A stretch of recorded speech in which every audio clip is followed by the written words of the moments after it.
Good morning students. आज मैं आपको ME 301 का न्यूमेरिकल बताने जा रहा हूँ जो कि ड्राई कंप्रेशन पर आधारित है। तो ये न्यूमेरिकल मैं एक बार पढ़ देता हूँ, फिर आपको बताता हूँ कैसे सोल्व करना है इसको। तो ये न्यूमेरिकल में हमें क्या एक टेबल दी हुई होती है रेफ्रिजरेंट की, जिसमें एंथैल्पी एंट्रोपी दी हुई होती है दोनों टेम्परेचर के ऊपर। तो हमें क्या दो टेम्परेचर रेंज के बीच में न्यूमेरिकल को देखना है। तो मैं न्यूमेरिकल पढ़ रहा हूँ। Refrigerator works between -7 degree centigrade and 27 degree centigrade. The vapour is dry at the end of adiabatic compression. ये इंपॉर्टेंट लाइन है बिल्कुल, ये वाली। At the end of compression there is no under cooling and evaporation is by throttle valve. Determine the COP. The properties of the refrigerant are as follows. तो ये properties दे रखी है। तो ये न्यूमेरिकल है, दो टेम्परेचर दिए हुए -7 और 27 degree centigrade. Vapour is dry at the end of compression, यानी कंप्रेशन के पश्चात वेपर ड्राई है, इसका मतलब ये ड्राई कंप्रेशन का न्यूमेरिकल है। तो इसमें पहले हम इसका TS डायग्राम बनाएंगे, उसके पश्चात इसको सोल्व करेंगे। तो पहले मैं देखता हूँ इसमें अब प्रॉपर्टी जो दी हुई है इसकी वो दे रखी है। यहाँ पर देखिए -7 27 डिग्री सेंटीग्रेड पर। यहाँ पर एंथैल्पी दी हुई है, लिक्विड एंथैल्पी दे रखी है HF -30 दे रखी है, लेटेंट हीट इसकी दे रखी है। तो टोटल हीट अगर निकालेंगे तो दोनों को जोड़ना पड़ेगा, HF प्लस HFG।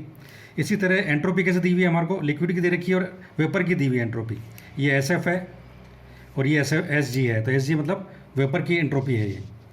तो ये एंट्रोपी दी रखी है, इस तरह टेबल दी होती है। एक न्यूमेरिकल आपका एग्जाम में आता है, तो इस तरह से आपको टेबल है। अब इसमें देखिए हम सबसे पहले इसका TS डायग्राम बना लेते हैं। ये TS डायग्राम इस तरह बनाएंगे। अब चूंकि ड्राई कंप्रेशन का न्यूमेरिकल है तो बिंदु 3 देखिए यहाँ पर, बिंदु 3 जो है यहाँ पर ये वेपर लाइन को टच कर रहा है, इसका मतलब ड्राई कंप्रेशन दिखा दिया हमने। तो TS डायग्राम ड्रॉ करना होता है हमें। दो टेम्परेचर दिए हुए हैं, तो -7 को 273 जोड़ेंगे 266 आ जाएगा, 27 जोड़ेंगे 27 में 273 जोड़ेंगे तो 300 केल्विन आ जाएगा।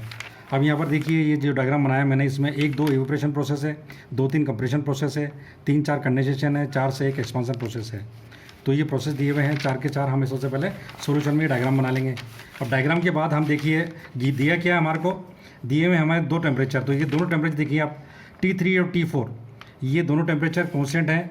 तो यहाँ पर आ जाएगा T3 बराबर T4 300 के, T1 T2 का कॉन्स्टेंट है तो ये आ जाएगा 266। और यहाँ पर ड्राइनेस फ्रैक्शन जो X3 पर दिया हुआ, vapour is dry at the end of compression, तो यहाँ पर X3 बराबर हमने 1 ले लिया है। और COP आपको निकालनी। तो सबसे पहले हम क्या करेंगे इसमें, सबसे पहले हम इसका फार्मूला लिखेंगे COP का। तो COP का जो फार्मूला होता है वो कैसे होता है, ये होता है R/W, इस तरह से। तो R कैसे निकालते हैं हम, R निकालेंगे डिफरेंस H2 - H1 और H3 - H2, ये कंप्रेसर वर्क है W वर्डन। अब हमें क्या 4 एंथैल्पी निकालनी है, H1 H2 H3 H4। अब जो दी हुई है मैं आपको बता देता हूँ। यहाँ पर देखिए H4 दी हुई है हमें 27 डिग्री सेंटीग्रेड पर। H4 देखेंगे तो H4 ये आती है हमारी एंथैल्पी, ये आती है लिक्विड पर। ये लिक्विड लाइन है तो लिक्विड पर टच कर रही है। तो लिक्विड की जो HF है वो है 27 पर 115। तो यहाँ पर लिख देंगे हम H4 जो हमारी है वो 115 किलो जूल पर किलोग्राम आ गई। इसी तरह H3 जो दे रखी है ये बिल्कुल टोटल निकालनी पड़ेगी आपको। तो ये होगी HF3 प्लस HFG3, दोनों को जोड़ देंगे हम तो ये आएगी हमारे पास 115 प्लस 1173। तो इन दोनों को जोड़ देंगे हम तो ये आएगी हमारे पास 1288 किलो जूल पर किलोग्राम। अब H1 और H2 निकालनी है आपको। तो H1 बराबर H4 है, देखिए H4 के बराबर ही है H1। तो ये कितनी है H4 कितनी है, ये H4 के बराबर ही है। तो ये कितनी आएगी, दोनों ये एंथैल्पी कांस्टेंट होती है। तो इसलिए H3 जितनी है H4 आएगी 115 किलो जूल पर किलोग्राम। अब हमें H2 निकालनी है। अब H2 के लिए हमें क्या करना पड़ेगा, यहाँ पर देखना पड़ेगा कि हीट कितनी है। तो इसके लिए हम क्या करेंगे, 2 से 3 जो प्रोसेस होता है इसमें एंट्रोपी कांस्टेंट होती है, एडियाबेटिक प्रोसेस है। तो यहाँ पर हम क्या करेंगे, S2 बराबर S3 लिखेंगे और S2 जो है उसका फार्मूला हो जाएगा SG2 SFG2 और ये X से मल्टीप्लाई करेंगे। तो यहाँ पर क्या, ये X2 निकालना आपको और ये SG3 ये डायरेक्ट आप ले लेंगे यहाँ पर कि वेपर लाइन की एंट्रोपी कितनी है। अब SG2 कितनी है, ये माइनस टेम्परेचर पर है 0.108 और X2 बराबर ये हो जाएगा SFG2 नहीं दिया हुआ नहीं है।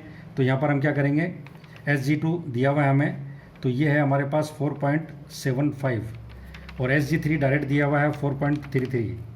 तो इस तरह से हम ये क्या करेंगे, दोनों को बराबर लिख देंगे ऐसे, और फाइनली हम x2 निकाल लेंगे। तो x2 की वैल्यू हमारे पास आती है 0.91। तो x2 जब हमारे पास आ जाएगा तो हम h2 कैसे निकालेंगे, ये होगी HFG2 plus x2 into HFG2, दोनों को आप सम कर लेंगे तो ये आ जाएगा HFG2 आएगा -30 आएगा ये, तो ये आएगा HFG2 -30 प्लस x2 निकाला 0.91 इंटू 1298, ये निकाल देंगे दोनों। तो इस तरह हमारे पास SG2 आएगा 1151.18 किलो जूल पर किलोग्राम। जब हमारे पास चारों वैल्यू आ गई है, H1 आ गया, H2 आ गया, H3 आ गया, H4 तो H3 के बराबर था इसलिए कर दिया। तो इसकी इन वैल्यूज़ को हम क्या करेंगे, 1 2 3 4, इन वैल्यूज़ को हम क्या करेंगे, इस फार्मूले में पुट करेंगे, COP के फार्मूले में पुट करेंगे।